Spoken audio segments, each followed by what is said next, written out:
ایک معاملہ ہے نا کہ دنیا ایک طرف پاکستان ایک طرف، مطلب دنیا میں یہ بات ہو رہی ہے کہ زو میں جانوروں کو رکھنا اٹس ان ہیومن. ویسے تو دنیا میں ابھی بھی زوز بہت ہیں، لیکن ہمارے زو کی حالات مطلب کہیں سے کمپیئر آپ کر سکتے ہیں؟ ہاں، ان کے زو کی کنڈیشن اور ہمارے زو کی زمین اور کنڈیشن آسمان کا فرق ہے. انکمپیریبل ہے.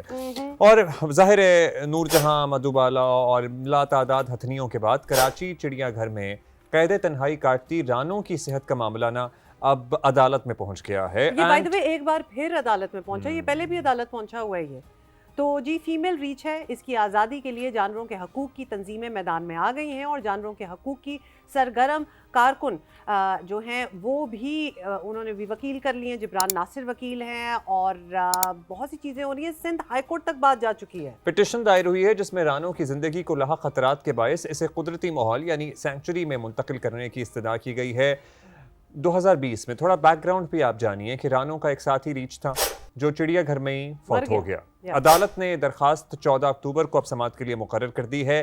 اس کے سر پہ زخم لگا ہوا ہے جس کے بارے میں شک یہ ہے کہ ظاہر ہے یہ اپنا سر اپنے پنجرے کی سلاخوں سے مارتی ہے یا دیوار پہ مارتی ہے آؤٹ آف ڈپریشن انگزائٹی، جس کی وجہ سے اس کے سر پہ زخم ہو گیا جس میں کیڑے پڑ گئے ہیں. سو سیڈ. اچھا، عدالت نے سینئر ڈائریکٹر چڑیا گھر بلدیہ عظمیٰ کراچی اور سیکرٹری سندھ کونسل برائے تحفظ جنگلی حیات کو ذاتی حیثیت میں طلب کیا ہے اور انہیں رانوں سے متعلق تفصیلی رپورٹ پیش کرنے کی ہدایت بھی کی ہے. High time when something needs to be done. مختلف تصاویر، ویڈیوز اس کی سوشل میڈیا پہ وائرل ہو رہی ہیں، ایسی اطلاعات بھی سامنے آ رہی ہیں.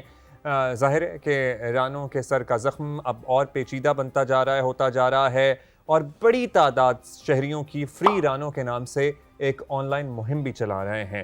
درخواست گزار جو ہیں جوڈ ایلن، ان کا کہنا ہے کہ رانوں کی حالت بگڑ رہی ہے، اس کے چہرے پہ بھی زخم ہے، وہ کافی عرصے سے تنہائی کا شکار ہے.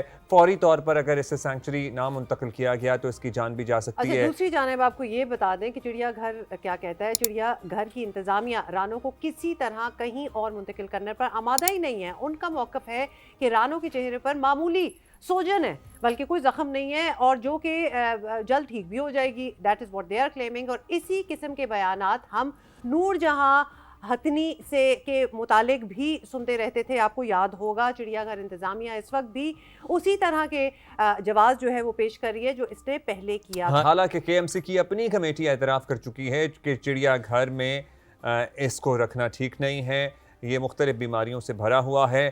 رانوں کو فوری طور پر کہیں اور منتقل کیا جائے. Free رانو and do it already.